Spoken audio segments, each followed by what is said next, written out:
다른 건 몰라도 너의 행복을 희생하지 마라. 그리고 여러분들은 충분히 행복할 가치가 있다. 그것을 비윤리로 행복하라는 뜻은 아니야. 남에게 피해 주지 않으면서 내가 속한 집단의 이익과 내 이익을 공유하도록만 하면 크게 사회적 문제는 없어. 밥 먹으러 가자고? 알았어. 삼불교 연구소. 내가 어렸을 때 이거 내가 여러분들은 잘 모르는 메이커일 거예요. 이거 딱 그렇게 생각하는 거지. 저는 모나미를 쓰지 않습니다. 모나미는 모나미에 보면 153이라고 쓰여 있는데 153이라는 숫자가 썰에 의하면 두 가지 썰이 있어요. 두 가지 썰이 그냥 이브가 따먹은 선악과가 사과다라고 하는 썰이 있어. 나오진 않아. 근데 그냥 사람들이 사과 아니냐? 라고 했었던, 그래서, 그 사과와 얽힌 이야기들이 있어. 이브가 따먹은 선악과는 사과냐? 인류에 중요한데 왜 자꾸 사과가 등장하느냐? 뉴턴의 만유인력에서 사과냐? 그 사과랑 별 관계 없었어요. 정확하게 말하면. 사과랑 별 관계 없었어. 그리고, 파리스의 사과라고 아주 유명한 게 있지. 트로이 전쟁을 일으켰었던 사과. 그래서 사과 관련된 이야기들이 여러 개 있어요. 그래서 이브도 선악과로 사과를 먹은 거 아니냐? 라는 썰이 있어. 썰이. 예, 썰이 있어. 예수가 그 호수에서 물고기 잡을 때 물고기가 하나도 없었는데, 그래서 그물로다가 저쪽에 한번 내려봐 이렇게 해서 내려서 뭐 그물에 가득 찼다 라는 이야기가 나오거든요. 그래서 그걸 뭐 기적이다 어쩐다 하는데, 야, 고기 몇 마리 잡는 게 무슨 어군 탐지가 기적이야. 그때 잡혔던 물고기 숫자가 153마리다 라는 썰이 있어. 썰이 있어. 모나미에 153이라는 숫자를 걔네가 박은 거예요. 그 썰에 따라서. 그래서 우리는 모나미를 그리고 모나미 쓸 정도면 여러분들은 진짜 옛날 사람들, 우리 때만 하더라도 돈 있는 사람은 모나미 안 써요. 벌써 모나미 벗어났지. 모나미를 누가 쓰나? 일본이나 미국 거 또 그 당시 또 한동안 썼거든. 그리고 개인적으로는 전 이 메이커를 굉장히 좋아합니다. 아마 중학교 때 이거 썼을 정도면 상당히 있는 집 나야. 이게 제브라라고 하는 메이커인데 잘 몰라요. 그러니까 여러분들 촌사람들이 알기로는 뭐 파카, 빅 이런 거라는데 파카보다는 싸. 근데 이게 엄청 좋아요. 이걸 한번 써보면 다른 메이커를, 제가 그래서 이거 만년필 쓰기 전까지 계속 이걸 썼는데, 그 중학교 때부터 쓰기 시작해서 지금까지 더 놀라운 건 그때부터 지금까지 값이 거의 안 올랐지. 그게 어떻게 보면 일본의 잃어버린 30년을 반증하는 것 중에 하나예요. 그때 아마 그 시절에 한 800원 했었던 게 지금 한 1200원, 1300원 정도 할걸? 근데 이거를 한국 사람들은 잘 안 쓰는데, 이거 써본 사람은 맨날 이거 써요. 뭐냐면, 끝날 때까지 균일한 간격을 유지해. 모나미나 이런 거는 뒤로 갈수록 이게 헐거워져요. 그래서 그걸 왜 못 따라잡는지는 나도 잘 모르겠어. 그게 그렇게 어려운 기술인가 싶거든.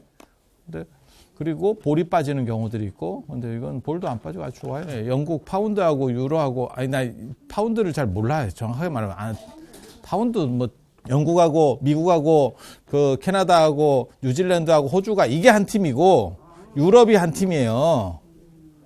그래서 걔네 둘이 이렇게 어떻게 보면 팀플레이를 하고 있는 거고, 그래서 우리도 제가 조금 이제 불손한 생각을 늘상 하는 게, 예전에 한번 나왔던 얘기예요. 1800년대 말에 대동아 공영권, 일본을 중심으로 하는 대동아 공영권, 그때는 이토 히로부미가 그거 하다가 총 맞아 죽었잖아. 이토 히로부미가 여러 가지 이야기들이 많은 사람이에요. 굉장히 대단한 사람이고, 일본 화폐에 들어간 사람이고, 요시다 쇼닌이라고 그 당시에 굉장히 대단한 사람이 있어서 그 사람 밑에 그 20대에 죽었는데 지금 현재 일본을 만든 게 요시다 쇼인이에요. 그리고 그 밑에 어떻게 보면 수제자 같은 사람이 이토 히로부미야. 그런데 그걸 이제 안중근 의사가 이렇게 총으로 쏴서 죽였지. 그게 이제 잘했냐 못했냐도 여러 가지 말들이 많아. 왜냐하면 이토 히로부미가 원래는 약간 한국에 대해서 약간 이렇게 봐주는 쪽이었었거든요. 그래서 이토 히로부미가 죽으면서 1909년에 죽거든요. 이토 히로부미 하얼빈에서. 다 아는 얘기잖아. 그렇게 죽고 나서 바로 이제 반대파가 저것들은 저렇게 놔두면 안 된다라고 해서 바로 강성파가 대두하면서 우리가 바로 망했죠. 그래서 이토 히로부미가 있었으면 좀 더 버텼던 거 아니냐. 좀 더 우리가 좋은 조건으로 될 수 있었던 거 아니냐. 이렇게 얘기하는 사람들도 있어. 뭔 뜻인지 아시겠어요? 그러니까 우리 정부도 그렇잖아. 우리 정부도 어떤 정부는 중국 쪽에 친중 쪽에 가깝고 어떤 정부는 친미 쪽에 가깝지. 그러면 우리가 중국으로 들어가자, 미국으로 들어가자 이 얘기를 하는 건 아니잖아. 어디를 중심으로 이렇게 움직일 거냐 뭐 이런 이야기들을 하는 거잖아요. 그래서 조선을 조금 봐주면서 이렇게 하자 쪽도 있고 저것들은 확 잡아야 된다도 있어. 교화도 그런 거잖아요. 교도소 같은데도 사람이 어떻게 죄가 있을 수 있느냐. 우리가 사회 시스템의 문제니까 그 사람들을 최대한 용서해서 그걸 교화주의라고 하는 거지. 근데 그렇게 하면 이제 죄 형량이 좀 낮아지고 최대한 이렇게 좀 잘해주려고 하는 인도적 차원에서 그렇게 시스템이 가는 경우도 있고, 사람은 고쳐 쓰는 거 아니라더라. 저것들은 격리시켜야 된다. 저 내보내 놓으면 더 위험하다. 아니, 그게 이제 관점에 따른 이야기예요. 무엇이 맞다가 아니고, 실제로 교화주의만 다 할 수도 없고, 그렇다고 원벌주의만 다 할 수도 없는 거거든. 그래서, 그 두 가지들이 막 이렇게 경쟁을 하고 있었어. 근데 이토 히로부미가 죽으면서 이제 문제들이 또 벌어졌었고, 이런 이야기들이 여러 가지가 있었어요. 사실 그런 이야기들이 여러 가지가 있었고 그때 저는 대동강 후경권을 주장하는 사람 중에 하나거든요. 지금도 이토가 얘기한 대동강 후경권은 아니고 그건 일본이 중심이 돼서 전체를 다 먹겠다는 얘기고 그게 아니고 한중일이 상호 평등 관계 속에서 블록으로 뭉쳐야 된다. 유럽 같은 블록으로 뭉쳐야 된다. 그렇지 않으면 한중일은 무조건 깨진다. 동아시아는 무조건 깨진다. 왜? 쟤네가 떼거리로 덤비기 때문에 하나도 쉽지 않아. 하나도 쉽지 않은데 떼거리로 덤비는데 그걸 어떻게 이기겠느냐. 그런데 우리는 사실 뭐 금생에는 제가 보기에는 연합하기는 쉽지 않아. 다 그렇게 생각할 거야. 한중일이 어떻게 붙냐? 그 참 어떻게 보면 독일하고 폴란드하고 같이 갑시다 뭐 이런 거 비슷한 얘기인데 야 두드려 맞았는데 그게 어떻게 가냐 씨. 근데 정서적으로는 그런데 살려면 사실은 방법이 없어요. 살려면 안 그러면 계속 그 밑에서 눈치 보면서 그래도 우리 주변에 대단한 나라들이 있는 거예요. 일본도 한번 엉겨 붙었잖아. 그게 1985년에 프라자 합의. 그 유명한 프라자 합의 그걸로 일본이 날아갔고 그래서 잃어버린 30년이라는 게 시작된 거고. 근데 일본은 날아갔어도 일본은 안 망해요. 일본은 그런 얘기 있거든요. 일본이 우리보다 훨씬 큰 나라입니다. 땅덩어리로 봤을 때 훨씬 큰 나라. 인구도 훨씬 많잖아. 1억 2천인가 걔네는 되니까. 그래서 그런데 일본은 일본 외에 일본 재산으로 되어 있는 영토가 일본 국토의 한 10배 정도 된다. 이런 이야기가 있어요. 그래서 일본은 임대업자예요. 뭔 뜻인지 알아요? 건물이 있다. 건물주라니까. 그래서 일본이 안 망해. 네, 그래서 일본이 경기가 안 좋아도 일본은 망하지 않는다라고 말하는 거예요. 우리는 연락이 뛰어야 돼. 그러니까 우리는 수출이 막히면 굉장히 위험해지는 나라예요. 굉장히 위험해지는 나라. 왜? 그냥 그날 벌어서 그날 먹고 사는 거지. 우리는 그 정도 자본을 축적을 못했어. 그래서 건물주가 아니야. 건물주면 월급이 조금 잘 안 나오면 어떻게 돼요? 그냥 그 임대료로 받고 살지 뭐. 그렇게 가는 거예요. 아니, 그렇지 않을까? 그래서 그게 일본하고 우리하고 차이예요. 중국도 없지. 그런데 생각해 보면, 야, 일본도 한번 엉겨 붙었다가 날아갔고, 중국도 지금 한번 엉겨 붙어 지금 날아가고 있지. 이번에 무슨 뭐 작년에 5점 몇 프로가 성장했네 중국이 그러는데 다 개구라라고 사람들이 얘기하지. 그래서 우리 주변에도 그러고 보면 상당히 강력한 나라들이 있는 거예요. 그런데 왜 자꾸 머리를 내밀면 두더지 이 망치 맞듯이 맞고 찌그러지느냐? 각계격파 당하는 거지. 뭉치면 상황이 딱 달라질 수도 있지. 그리고 안 뭉치면 계속 질질 끌려가는 거예요. 질질 끌려가는 거예요. 그래서 그런 것들이 있습니다. 그래서 영국 돈을 영국 와서 쓰라 하는데 됐다 많이 준 것 같아. 어우 돈다발이야. 돈다발. 씨, 돈다발. 와. 근데 이제 여기서 하나 드는 생각, 이게 다 20원짜리거든요. 미국이나 유럽에서는 이자를 씁니다. 우리는 이자 돈이 없어. 그러니까 저기는 2달러. 일본도 예전에 밀레니엄 해가지고 2,000엔짜리 만들었었는데, 그리고 20달러가 있잖아요. 그건 좀 재밌는 문화예요. 우리는 없어. 우리는 없어. 그래서 이게 20원짜리인데, 됐다 많아. 근데 이렇게 두껍게 하지 말고 그냥 100원짜리로 해도 되지 않았어. 네, 그냥 내 생각이야. 근데 전에도 보내줬었는데 늘상 20원짜리였다? 그래서 왜 20원짜리? 아니 그냥 궁금해서 하는 거예요. 이거. 20파운드면 34,000원. 아니 그렇게 추접게 그런 걸 물어보는 게 아니고 왜 20원이냐고 물어보는 거예요. 왜 하필 20원짜리냐? 10원짜리도 있고 50원짜리도 있고 100원짜리도 있을 건데. 그래서 이거 계속 갖고 있으면, 영국을 안 가고 계속 갖고 있으면 내가 보기에는 영국에 땅을 살 것 같아. 그게 섬에 땅 있는 거랑 뭐 같아. 누가 섬 사는 게 유행해 갖고 섬을 하나 샀는데 해수면이 높아져가지고 섬이 없어. 내 땅이 이어도야. 보였다가 없어졌다 보였다 없어졌다는데. 그래서 내가 그 섬을 왜 샀냐고 이랬더니 그때는 그게 또 유행이었대. 한동안. 그래서 이분도 이거 오실 때 이 초콜릿 이거 줬었는데, 근데 이건 커서 다 먹기가 너무 힘들어요. 그래서 요거는 양이 많아. 그리고 먹기도 이게 훨씬 좋아. 그래서 이거를 드릴 거예요. 그리고 볼펜도 드릴 거예요. 나오는 걸로 합시다. 나오는 걸로. 어렸을 때부터 제가 남다른 면모를 보였습니다.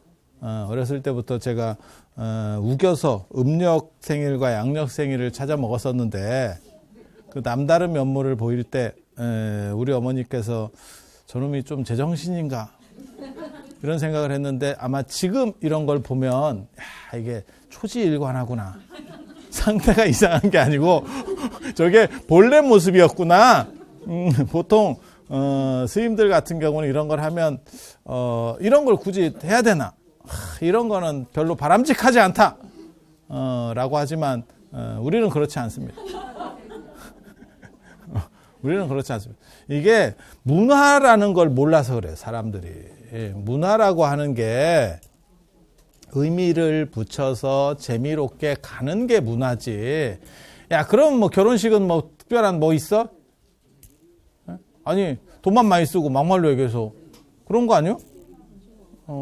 하지만 그러면 안 해야 되느냐? 간소하게 해야 되느냐? 아니, 할 만큼 내가 해주고 싶은 만큼 하면 되는 거예요. 그게 어떻게 보면 문화라고 하는 거예요.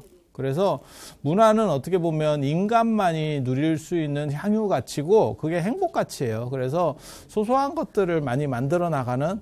그래서 제가 그런 얘기 하는데, 제가 예전에 학부 다닐 때 이렇게, 그때는 스승의 날이, 지금도 아마 마찬가지일 거예요. 스승의 날이 쉬는 날이에요. 수업이 쉰다니까. 왜냐하면 학생들한테 부담된다고. 예전에는 안 쉬었고, 뒤에는 쉬었어. 지금도 아마 쉬지 싶어요. 쉬지 싶어. 그렇게 해서, 쉬면 선생님들이 없어. 교수들이 없어. 쉬는 날 뭐 하러 나와. 그리고 학교에서도 왜 나오지 말라는 건지, 뭔 의미인지 알잖아. 그러니까 그런 날 있으면 오히려 오해받는다니까. 그러니까 안 나오는데, 꼭 나오시는 선생님이 계셨어. 그래서 그 선생님을 제가 찾아갔었는데, 그 선생님이 연세가 많으신 선생님이었어요. 그때 정년 얼마 안 남은. 그러니까 당신 예전에 안 쉬던, 그렇게 해서 하던 그 습관도 있고, 그리고 할 일도 없어. 제가 알기로는 그 양반이 원룸 살고 있었고 이랬거든. 집에서 쫓겨났지. 책이 많다는 이유로.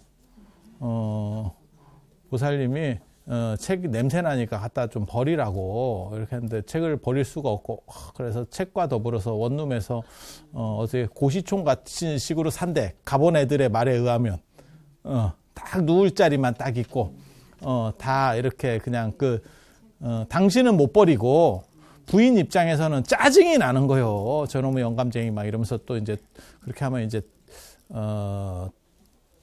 그러고 보니 참 그거는 재밌네. 제가 그 보살님도 아는데 보살님도 그 세련된 분이에요. 근데 유교하는 분인데 그렇게까지 잡혀 살 수 있나 싶은데. 갑자기 그런 생각이 드네. 근데 보살님 말을 참 잘 들어요. 잘 들어. 근데 그랬는데 그 어른을 만나고 나서 내가 이런 데 대한 생각이 완전히 바뀌었어. 그전에는 그렇게 있는 게 굉장히 안 좋다라고 생각했는데, 그 어른은 뭔가를 받아 먹어서 맛이 아니고 사람이 그리운 거야. 그래서 그냥 사람하고 같이 내가 알던 사람들과 이야기하고 싶었던 거지. 아이고, 애들이 줘봐야 뭘 대단한 걸 주겠어. 그래서 그거가 저한테는 주는 생각이 굉장히 많이 바뀌었었어요. 제 삶의 패턴이라고 하는 게, 저걸 그렇게 즐긴다는 차원으로 봐야지, 뭐 김영란법 같이 무슨 그 비리적인 걸로. 그래서 제가 생각하는 것들은 다 문화적 가치라는 게 뭐냐면, 적은 비용으로 보편적이고 삶을 풍요롭게. 얼마 전에도 이제 그런 얘기 했었는데, 부적 같은 경우도 제가 추구하는 부적 모델이 있어요. 저는 부적을 양지로 끄집어내겠다. 그래서 부적 같은 거를 그냥 재밌는 상품으로 만들어 보겠다라고 하는 게 제 취지예요. 취지. 그러니까는 그렇게 하면 그런 걸 하나 가지면 크게 영험하고 어떻게 그런 생각 없습니다. 그냥 플러스 알파고 긍정적이고 좋은 거라니까, 그냥 똑같은 물건이면 거기에 좋은 의미가 있어 라고 하면 더 좋은 거지. 그리고 그러다가 잘 되면 더 좋고. 그래서 예를 들어서 그게 5만 원, 10만 원 정도면 지불할 수 있다라고 생각하는 거예요. 우리는. 근데 그걸 100만 원, 몇백만 원 내고, 그럴 필요는 없다라고 생각하는 거예요. 그래서 모든 문화적 가치는 그런 정도가 적절하다고 생각해.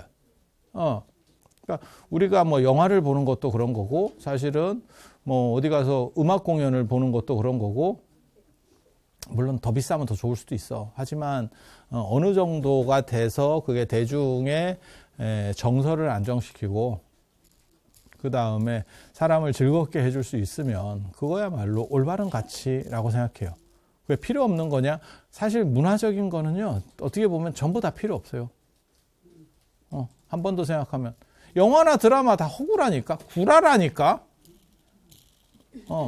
그래서 다 필요 없는 거야. 근데 그게 아니고, 그걸 통해서 삶의 활력과 재미와 어떤 때는 교훈을 얻을 수도 있고, 그리고 그 정도의 대가를 지불하면 된다라고 생각하는 거예요.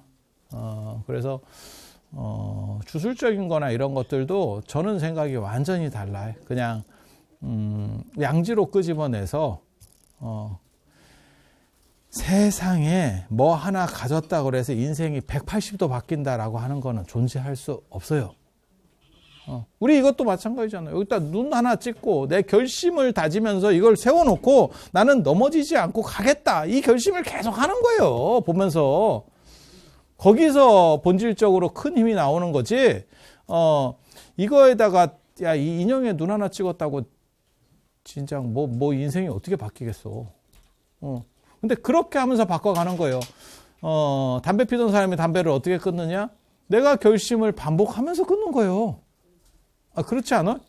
아니면 옆에서 뒤지게 잔소리를 계속 하든지. 그렇게 가는 거지 뭐. 그래서 그런 가치로서 대하면 삶이 훨씬 풍요롭고 재밌어진다라고 생각을 해요. 그래서 나는 이런 것도 괜찮다고 생각해. 그래서 저는 뭐 화이트데이 그 다음에 저런 거 있잖아. 다 그런 데이들. 그것도 괜찮다고 생각을 해요. 그게 큰 부담 안 주고 그냥 재밌잖아. 그걸 막 목숨 걸지는 않잖아. 세상에. 여러분은 뭐 목숨 걸어봐야 뭐 주는 사람도 없고. 괜히 목숨만 걸지. 그렇게 네 목숨값이 가볍냐? 이렇게.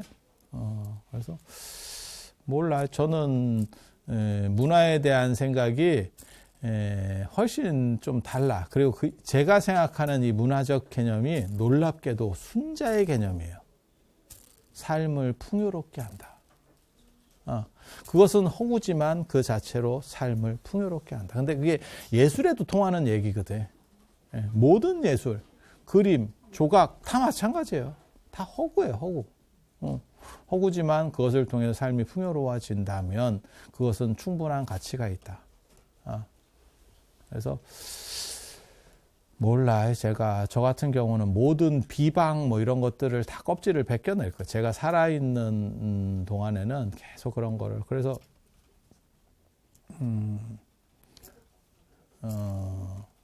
신비한 것들을 벗겨내고 그것의 의미들만. 그러니까 결혼식을 통해서 여러분이 결혼식이 무슨 강력한 에너지를 줘서 여러분들의 삶이 바뀐다라는 생각을 하는 사람은 아무도 없을 거예요. 하지만 우리가 통과 의례 중에서 지금 현재 제일 많은 돈을 쓰는 건 결혼식입니다. 그렇지 않아요?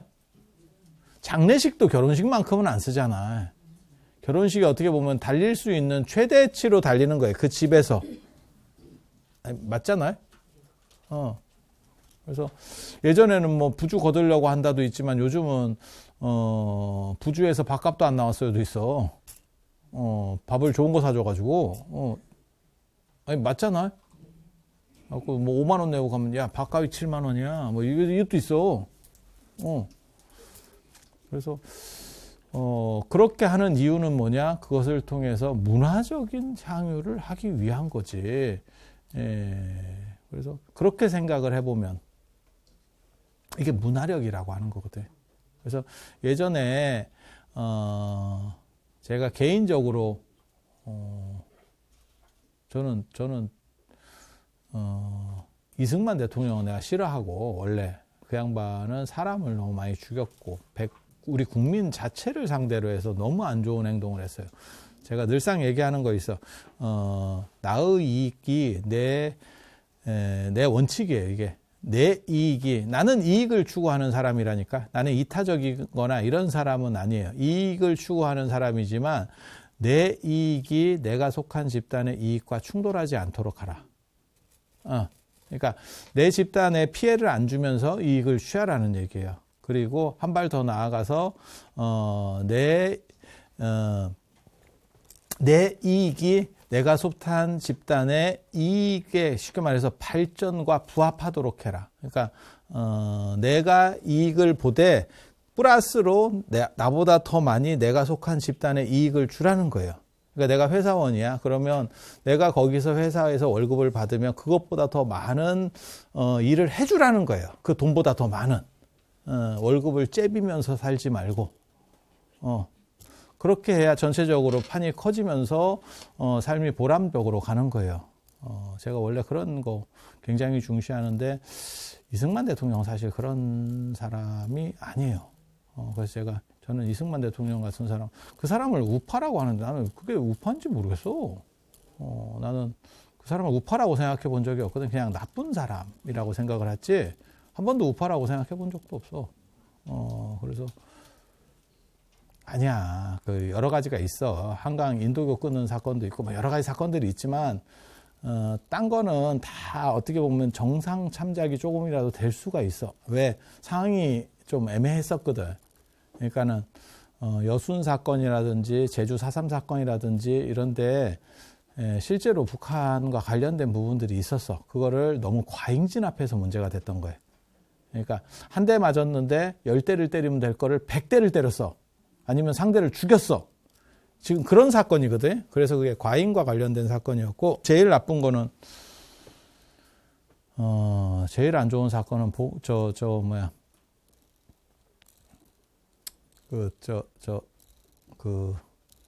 보도연맹 사건이지. 보도연맹 사건. 전향 사건. 전향 사건. 그래서 빨갱이에서 이제 이렇게 전향한 사람들의 명단을 다 이렇게 쓰게 해서 그래서 용서해 주겠다라고 국가가 그렇게 얘기를 해요. 그래 놓고 거기에다가 이름을 올리니까 나중에 다 죽였죠. 그게 한 20만, 지금 최소 추산이 한 20만 정도 됩니다. 그걸 다 죽였죠. 근데 그거는 국가가 국민을 상대로 어떻게 보면 속인 사건, 굉장히 안 좋은 사건이에요. 그리고 거기에는 가난해서 이름을 적은 사람들도 있어요. 그때 그 이름을 적으면 또 쌀을 줬어요. 그래서 그 쌀 받으려고. 전에 그 얘기 했는데, 내가 그런 얘기 했었는데, 태극기 휘날리며를 보면 돌아가신 그 이은주 배우가 나와요. 그 장동건 부인 역으로 나왔었는데, 한강철교가 끊어지면서 서울이 전부 다 빨갱이 손으로 들어가거든요. 도망도 못 가. 이미 다 인도교가 다 끊어졌기 때문에 도망도 제대로 못 가고 그냥 통치 상태로 들어간 거야. 거기서 뭐 먹을 게 없잖아. 그리고 어른들은 부양해야 되고, 그러니까 거기서 돈 준다니까, 쌀 준다니까 이름을 적었어. 그리고 나중에 결국 빨갱이로 몰려서 죽어요. 걔가 그렇게 죽는다고. 그래서 그렇게 죽을 때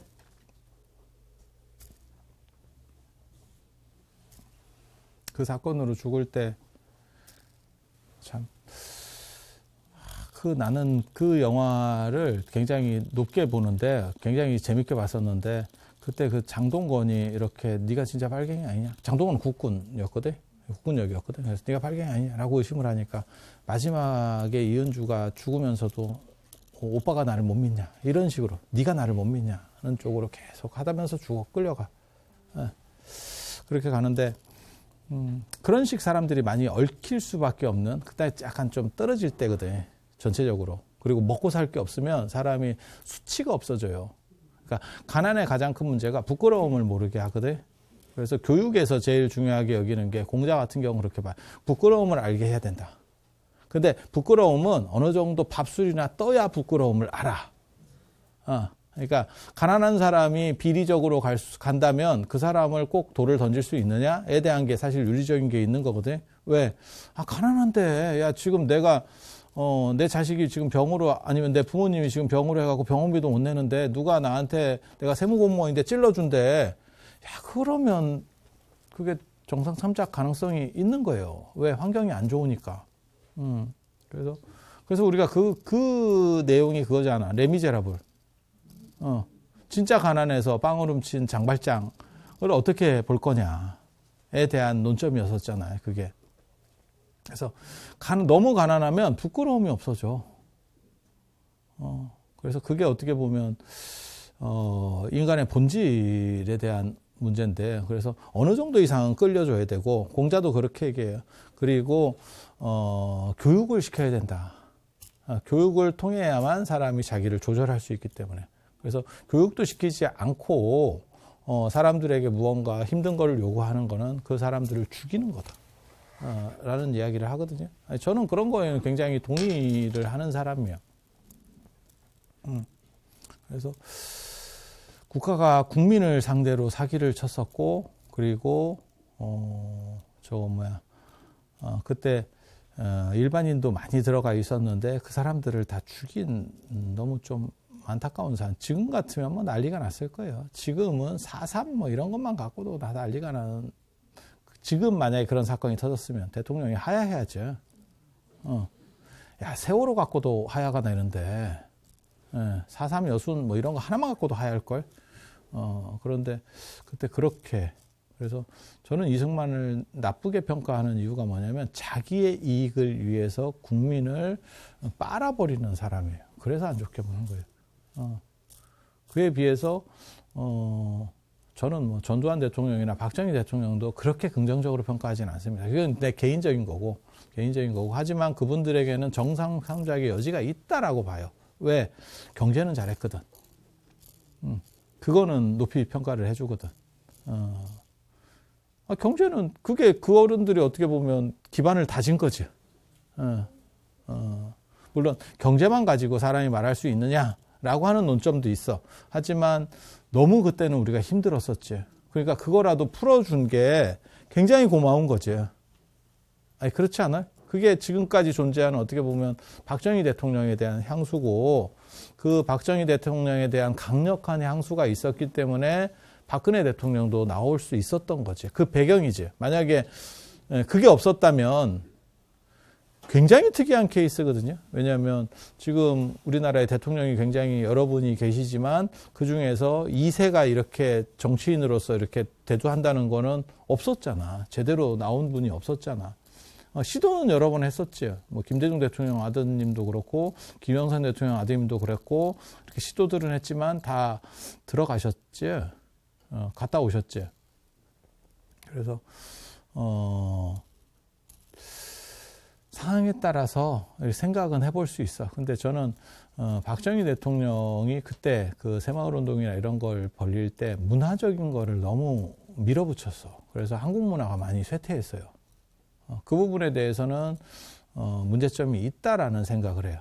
그리고 제 특징 중에 하나가 뭐냐면 한 사람을 평가할 때 총량제로 평가하지 않고 사건제로 평가합니다. 끊어서 봐. 토막을 쳐 사람을. 그래서 그건 잘한 거고 그건 못한 거고 이렇게 사건마다 건 바이 건으로 봐. 물론 그렇게 해서 총량을 가지고 이 사람은 괜찮은 사람, 나쁜 사람 이렇게 얘기할 수는 있어. 하지만 기본적으로는 건건마다 봐야 된다라고 생각하는 사람이거든요.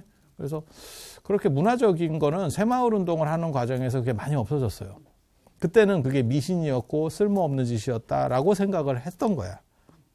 그리고 상당 부분은 그것도 논리적 설득력이 있어. 그런데 오늘날 선진국으로 갔을 때 문화 역량 강화가 진짜 중요한 거거든. 그런데 그 부분이 지금 이제 할 게 없는 거죠. 그래서 제가 그런 얘기도 했거든요. 이 파묘 나도 영화를 안 봐서 잘 몰라. 그래서 보라고 주잖아. 좀 가보라고. 아니 나한테. 보살님 봉투만 그거 저 뭐야 예매해서 가. 공짜로 가려고 하지 말고. 연세가 지금 이 양반이 말이야. 응. 나중에 저 반야용선도 저 좀 그냥 태워주시면 안 돼요? 이런 거 하지 말고. 그래서 개인적으로 좀 안타까운 거는 일본 귀신이나 이런 게 굳이 나왔어야 되느냐. 나 잘 몰라. 안 봐서 잘 모르는데 한국적 정서라는 게 있고 일본적 정서가 있고 중국적 정서가 있어. 근데 우리께 약간 그런 쪽도 빈약한 거예요. 그래서 그런 것들을 좀 많이 정리하고 일본적인 거나 한국적인 거나 뭐 중국적인 것까지도 어느 정도 이상을 정리할 수 있었으면 하는 생각을 가져요. 늘상. 그렇게 해서 저는 개인적으로는 굉장히 한국적인 거를 높이는 사람이에요. 그래서 문화적인 역량 강화가 아니면 사실 선진국에서도 우리가 지금 굉장히 상황이 안 좋아요. 저도 깜짝 놀랐거든요. 내가 금과 관련된 일도 하잖아. 근데 또 힘들다고 또 나한테 연락을 하는 거예요. 그래서 내가 봤더니, 야, 금값이 뭐 18만 7천 원? 연일 최고가야. 아니 38만 7천 원 한 돈에. 금값이 오르면 뭘 봐야 되느냐? 비트코인을 봐야지. 비트코인 봐야지. 비트코인 9천만 원이야. 아니 작년 연말에 뭐 2천만 원인가 3천만 원인가 한다고 들었었잖아. 그거 못 들었어요? 나 비트코인하고 진짜 내가 진짜 나 너무 안타까운 비트코인 사건이 내 주변에서 일어났거든. 비트코인 1000개를 갖고 있는 분이, 내가 얘기 안 해줬어? 비트코인 1000개를 갖고 있는 분이 있었어. 내 주변에. 비트코인 1000개. 엄청난 거다. 9천만 원. 지금 현재 시가로 얘기하면 900억이에요. 1000개면 900억. 그분이 연세가 많으신 분이었는데, 당신 자식들에게 다 어느 정도는 해줬고, 이거는 내가 짱 박은 내 재산이다. 그래서 나는 이거를, 내 자식에게 물려주지 않고 법인을 만들어서 공공의 이익되는 걸 해보고 싶다. 그 책임을 스님이 좀 맡아줘라. 900억이면 강남에 문화센터를 하나, 아무리 요즘 돈 가치가 없어도 조그맣게 하나 올릴 수 있지 않을까? 내가 서울로 가는구나. 어차피 인생은 내게 아니어도 돼. 운영권만 있으면 돼. 운영권만 있으면 되는 거지 꼭 내 거여야 될 필요는 없어. 아니 맞잖아. 내가 무슨 뭐 그걸 나중에 뭐 팔아먹을 것도 아니고, 그렇다고 그거 갈 것도 아니고, 뭐 자식한테 줄 것도 아니고, 아니 그렇잖아. 운영권만, 인생은 운영권이지 재산권이 아니다. 그리고 어차피 법인이면 이사장이면 이사장이 자기 사람 몇 넣고 이제 출자자 몇 넣고 이렇게 해서 간다고.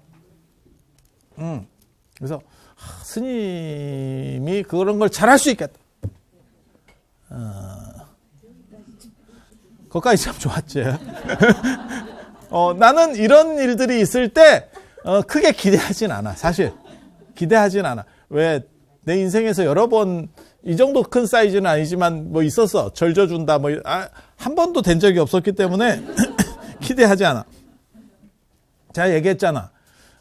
그 땅 팔리면 절 줘준다라고 한 사람이 땅 팔리면 절에 안 온다. 그 땅이 안 팔렸으면, 땅이 안 오르고 안 팔리면 등이라도 받아 먹을 건데 등조차도 못 받아 먹었다. 그래서 아니 뭐 그런 사람들이 있어. 근데 이 양반은 좀 그 부분에 있어서는 진솔하고 엄격했어요. 그래서 진짜 그렇게 하겠다. 그렇게 하겠다. 그럼 빨리 팔면 좋을 것 같은데. 말은 못 하겠고. 자기가 그거는 100% 한다는 거예요. 그리고 자기 자식들도 모른다는 거예요. 근데 야, 그게 참 인생이라는 게 묘한 게, 혈압으로 한 방에 돌아가셨어요. 근데 말씀도 못하고 돌아가셨어요. 사건은 그렇게 된 거예요. 그렇게 해서, 이제 블록체인이라는 게 비밀번호를 모르면 뭐 자식이든 지랄이든 다 필요가 없어요.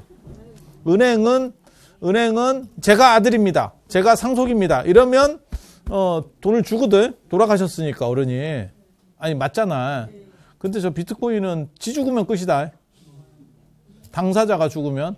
그래서 그게 영원히 잠겼어요. 영원히 잠겼어. 좀 안타깝지. 내가 그걸 보면서 내가 무슨 생각했냐면, 부처님 이야기가 떠올라요. 어떤 장자가 있어. 장자는 상업으로 돈을 많이 번 사람을 의미해요. 그러니까는, 뭐 아주 큰 부자는 아니었던 것 같고, 요즘으로 말하면 한 중견기업 사장 정도, 뭐 매출 몇천억 정도를 내는 뭐 이런. 갖고 이 사람이 돈을 많이 버니까 자기가 높은 건물을 짓고 싶은 거야. 인도는 다 그래요. 인도는 돈 많이 벌면 높은 건물을 지으려고 해요. 이유는 뭐냐? 높은 건물이 시원하고 뽀대도 나니까. 높은 건물을 짓는데 자기가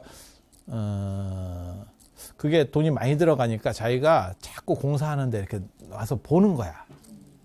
신격호 회장님도 제2롯데월드 만들 때 관심이 되게 많았었다 하거든. 왜냐하면 그 정도 규모의 일을 해본 적이 롯데도 별로 없을 거거든. 아니 그렇지 않아? 그럼 잘못되면 이게 타격도 크고, 그 다음에 어떻게 보면 내 원력 사업이고, 롯데가 그거 짓는데 몇십 년 걸렸거든. 허가 안 내줬잖아. 정부에서 그 뭐 방공구역 뭐 저거저거 해갖고. 아니, 맞잖아. 그래서 롯데는 껌 팔아서 돈을 버는 게 아니고 땅 장사로 돈을 번다. 뭐 이런 얘기도 있을 정도로, 그렇게 해서 그렇게 관심이 있으셨대. 뭐 몰라, 나도 내가 알겠어. 그냥 다 들은 얘기지. 뭘 알겠어. 나 만나본 적도 없는데. 아니, 그렇잖아. 그런데 그 정도가 들어가면 관심이 없으면 아무리 돈이 많은 사람도 관심이 없으면 그게 이상한 거지. 그래서 이 사람도 그렇게 집을 짓고 있었대. 그 집을 짓고 그 공사 이렇게 나와서 이제 보는 거지. 자기가 뭐 나르는 건 아니고 그래 이렇게 해봐 뭐 이러면서 건축이라는 게 막상 할 때 안 쳐다보면 나중에 더럽게 짜증 나거든. 그래서 그렇게 하고 있었대. 그때 부처님이 지나가다가 딱 보니까 얘가 상태가 메롱이더래.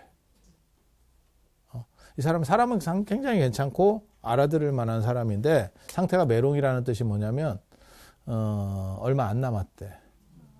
이게 얼마 안 남았대. 갈상황이라는 거. 갈상황이라는 거.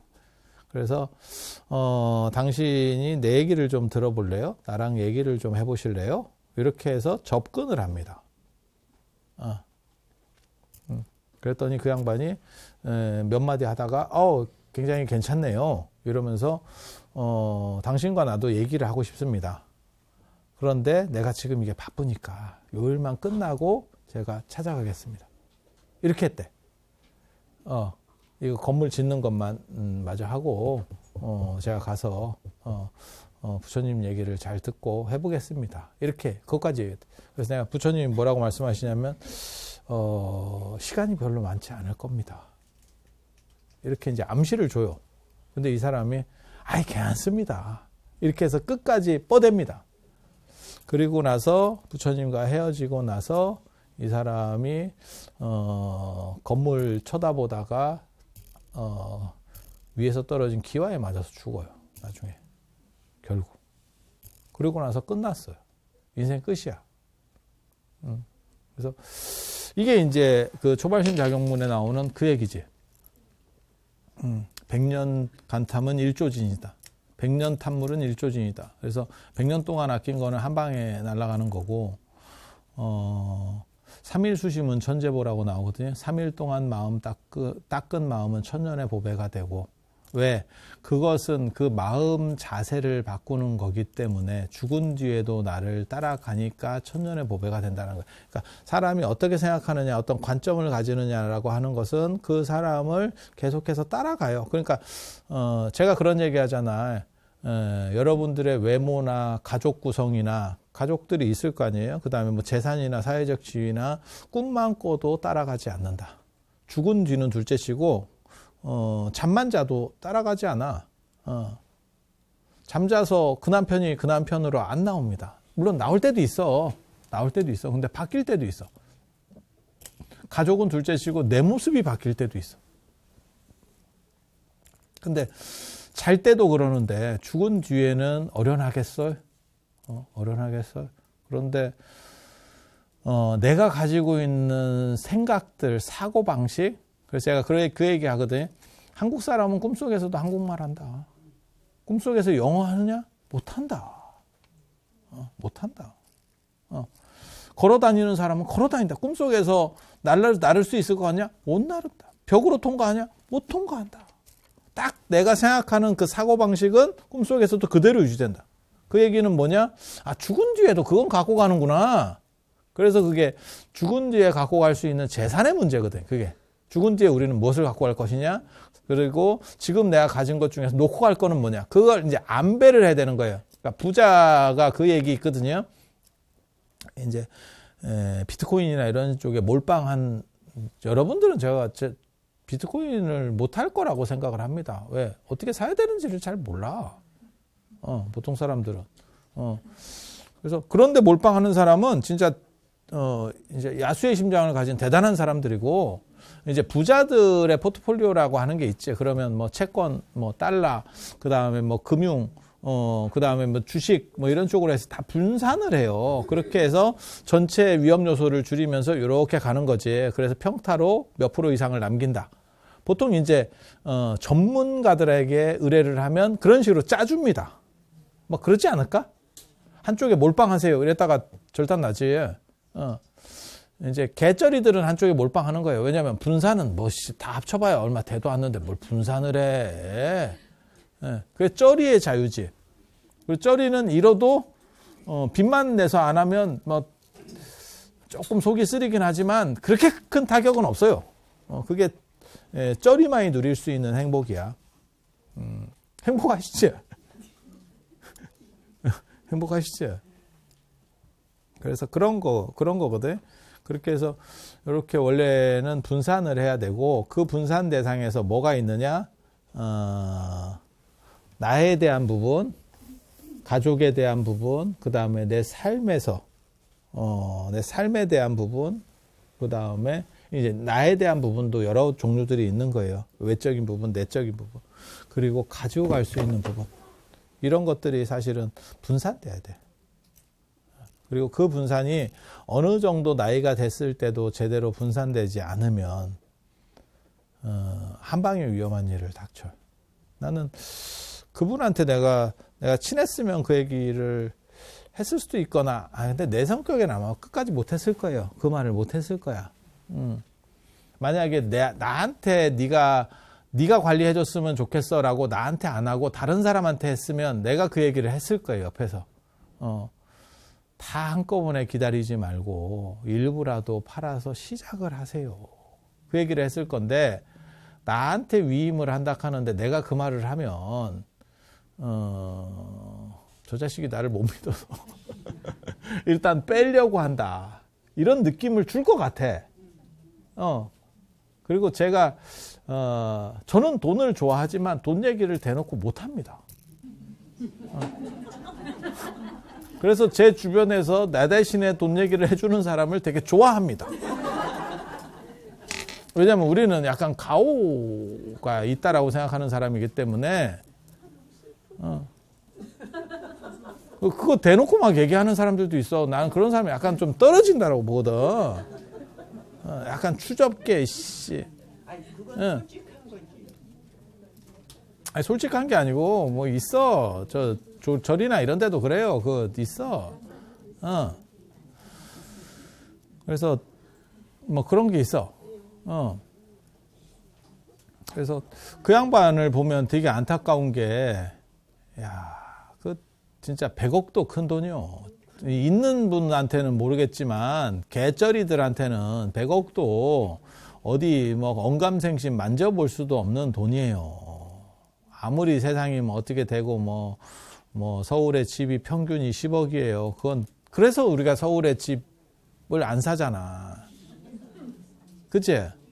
달마에 눈 찍고 이제부터 발언해. 살 때쯤 되면 이제 반야용선 탄다. 그래서 사람이 저런 부분들에 대해서 어느 정도 이상 안배를 안 하면 자기는 어떻게 생각하냐면 내가 하루아침에 가겠냐라고 하는데 사실 제가 보기에는 50 넘으면 어떻게 될지 몰라. 그분도 한 방에 가서 중환자실로만 안 갔으면 한 일주일이라도 있었으면 그게 된다고. 비밀번호가 뭐야만 하면 돼. 야, 그거 한마디 할 시간이 없이 간 거다. 진짜. 너무 인생이, 아니야, 나를 위해서 얘기하는 게 아니야. 이건 꼭 내 문제만 얘기하는 게 아니고, 당신이 평생 일해서 어떻게 보면 당신 이름을 마지막으로 남기고 싶었던 거야. 나랑 관련된 재단을 해서 내가 아니고 당신과 관련된 재단을 해서 내가 사람답게 살았다라는 게 영구적으로 남았으면 좋겠어. 그리고 그 돈이면 내가 보기에는 가능해요. 예를 들어서 뭐 큰 건물 같은 거 하나 사서 임대 사업을 해도 그 정도면 한 달에 아니 1년에 그냥 임대료만 갖고도 몇 억 이상은 계속 쓸 수 있을 것 같은데? 그냥 그지 같은 생각을 해도 몇십억은 쓸 수 있지 않을까? 900억 자산이면? 그러면 그 사업이 충분히 어느 정도 이상 돌아가잖아. 근데 비번은 죽었다 깨도 안 가르쳐줘요. 왜냐하면 가르쳐주면 내가 뺄까? 그건 절대 안 가르쳐주지. 이거는 통장에 무슨 뭐 주민등록번호 있는 것도 아니고 명의 있는 것, 비번 가진 놈이 주인이야. 주인이야. 그래서 참 생각해보면 안타까운 거지. 그리고 그 자식은 몰라. 몰라. 근데 그거를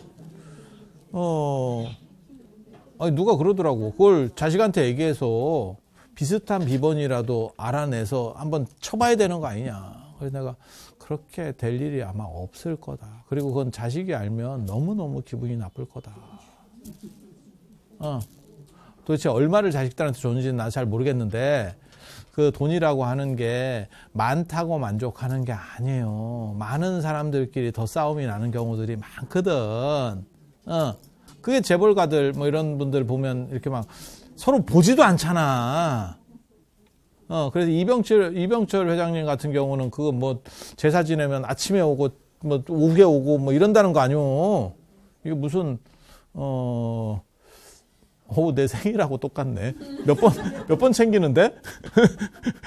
몇 번 챙기는데? 그런 거 좀 약간 비극적인 거. 아니, 잘 싸니까 좋기는 한데 부모님 입장에서는 그런 게 어떻게 보면 큰 비극 아니겠어요? 네, 그런 거죠. 그래서 얼마를 줬는지는 모르겠지만 그렇게 많이는 안 줬을 거예요.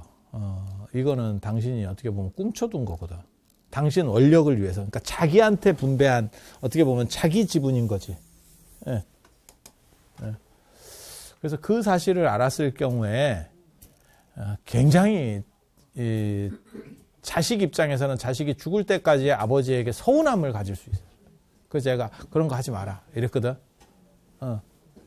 잘 돼서 대박 나면 그게 열리면 뭐 반반씩 할 수도 있고 뭐 그게 어떤 가능성이 있을지 모르지만 확률은 거의 없다. 이거를 자식들에게 아버지가 좋은 이미지로 남는 게 낫지. 안 됐을 확률이 훨씬 큰데, 안 될 확률이 훨씬 큰데, 저런 거를 뭐 어디다 적어 놓겠어? 저렇게 큰 돈이면 지가 외우지. 그리고 저런 건 죽어도 안 까먹어요. 죽어도 안 까먹는다고. 집 못 들어가는 사람도 있던데? 집 비밀번호를 갑자기 까먹어가지고, 우리 집인데 못 들어가요도 있어. 이게 어떻게 보면 순간 이게 좀, 근데 그럴 경우에 되게 재밌는 거는, 번호키에다가 손을 대잖아? 손이 움직인다? 손이 기억해. 뇌가 손에 있나? 진짜야. 진짜야. 그래서, 좀 개인적으로는 좀 안타까운 사건이었어요. 그런데 이 부분은 연세 드신 분들은 이걸 나눠야 되는 거는 맞다라는 생각은 해요. 그리고 제가 늘상 얘기하는 거 있어. 다른 건 다 필요 없고 네가 지금 행복할 수 있는 것에 어느 정도 이상의 초점을 맞춰라. 내일의 행복에 자꾸 초점 맞추지 마라. 왜? 여러분들에게 내일은 없어요. 여러분들은 좀비 상황으로 사는 거라니까. 이미 죽었어. 옛날 기준에서 보면. 지금 숨이 떨어져도 이상하지 않아. 그래서 보너스니까 내가 원하는 대로 좀 해봐. 이것 빼고 저것 빼고 나 이거 하나 사고 싶은데 이걸 내가 사야 되나 말아야 되나 이러지 말고 엉간한 정도로 버틸 수 있으면 그냥 사보세요. 내가 그걸 뭐 이 나이에 몇 번이나 갖고 다녀서 사는 만족만 갖고도 괜찮아요. 사는 만족만. 과소비를 조장하는 게 아니에요. 그것을 통해서 그게 무슨 뭐 아주 큰 사건을 벌이는 것만 아니면 그것을 통해서 행복 만족도가 높아진다면 이미 충분한 소비의 정당성이 확보된다. 그 얘기를 하고 싶은 거예요. 맨날 평생 꾸리한 것만 입으면서 살려고 하지 마. 그리고 그게 그렇게 뚱쳐서 자식에게 물려주면 자식이 되게 좋지 일단은. 그렇지만 엄마에 대한 이미지는 우리 엄마는 약간 꾸지리해요로 떠오를 수밖에 없어. 그래서 안 하더라도 저도 그런 걸 잘 못하기는 하는데 저도 갈 때가 됐잖아. 그래서 저도 안 돼요 그게. 안 되기는 하는데 확실하게 말씀드릴 수 있는 거는 가구나 이런 것도 좀 바꿔. 너무 이렇게 화석처럼 나의 삶의 자취를 가지고 TV쇼 진품 명품을 만들겠다. 이런 생각 하지 마. 똑같은 거를 계속 수십 년씩 하지 말고, 크게 돈 안 드는 거. 무슨 뭐 비싼 걸 사서 바꾸라는 뜻이 아니야. 조금씩 바꿔봐. 그게 행복하게 사는 방식이에요. 뭐 익숙하지도 않고, 그거 다 낭비고, 그거 갖다 버리는데도 돈 아니냐? 맞아요. 근데, 내 행복 가치를 이렇게 상기시키기 위해서는 사실 그런 것들이 좀 필요해. 그리고, 자식들도 너무 찌리한 엄마를 기억하는 거는 별로 안 좋아. 궁상 맞은 엄마 별로 안 좋아. 생각했을 때 우리 엄마는 그래도 상당히 세련됐어. 괜찮았어. 지팔 지흔들면서 가더라. 뭐 이래야지. 아유, 맨날 우리를 위해서 짠하게 있었어. 야, 그거 좀 별로 안 좋아. 그리고 집에서 혼자 밥을 먹더라도 뭘 좀 차려서 제대로 먹어. 그 뚜껑 열었다 닫았다 좀 하지 말고. 안 그러면 그냥 나가서 사 먹어. 나는 그 정도는 써도 안 죽는다라고 생각을 해요. 혼자 먹으면 뚜껑 열었다 닫았다 하고, 그 다음에 바깥 양반한테 줄 거면 한번 뒤집어서 주고.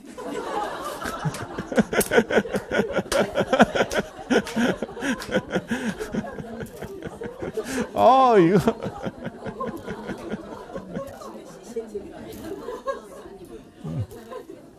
그래서, 그런 인생이, 가치 없는 거는 아니지만, 스스로 뭘 만들어내지 않으면 변화는 일어날 수가 없어요. 그리고 모든 변화에는 돈이 다 들어요. 그리고 그거를 낭비라고 꼭 생각하지 마셔. 버릴만 하면 그냥 버려. 떨어지지도 않았는데 어떻게 버립니까?